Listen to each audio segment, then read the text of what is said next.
Today, infectious disease expert Dr. Christopher Ohl filled us in on how he's doing several days after being vaccinated for the coronavirus.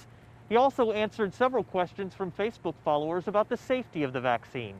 Dr. Ohl and 9 other doctors and nurses at Wake Forest Baptist Health received the coronavirus vaccine on Tuesday. 2 days later, Dr. Ohl says he's feeling just fine.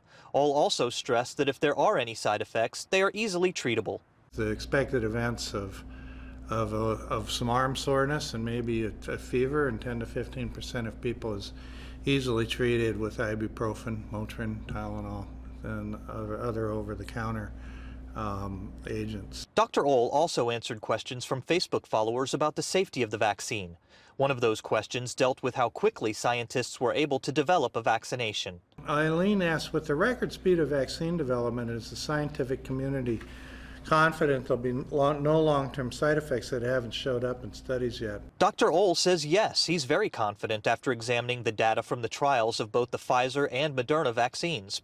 He also says that folks shouldn't look at how quickly the vaccine went from the trial phase to production. Instead, we should be looking at the number of people who participated in the trial. The trials for Moderna's vaccine and Pfizer's vaccine included the same number of people that we normally would. And why were we able to get so many people into the trials? One, is there a lot of people had interest in being in the clinical trial, and two is that the government poured a lot of money into recruiting people into these trials. Dr. Ohl also addressed questions concerning women who are pregnant and those that are breastfeeding.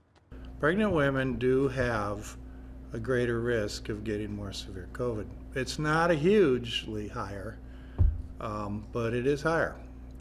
And so getting vaccinated would reduce that risk. Dr. Ohl also stressed that as much as we may want to travel and visit loved ones this time of year, it's important for us to keep that bubble tight and practice social distancing over the holidays.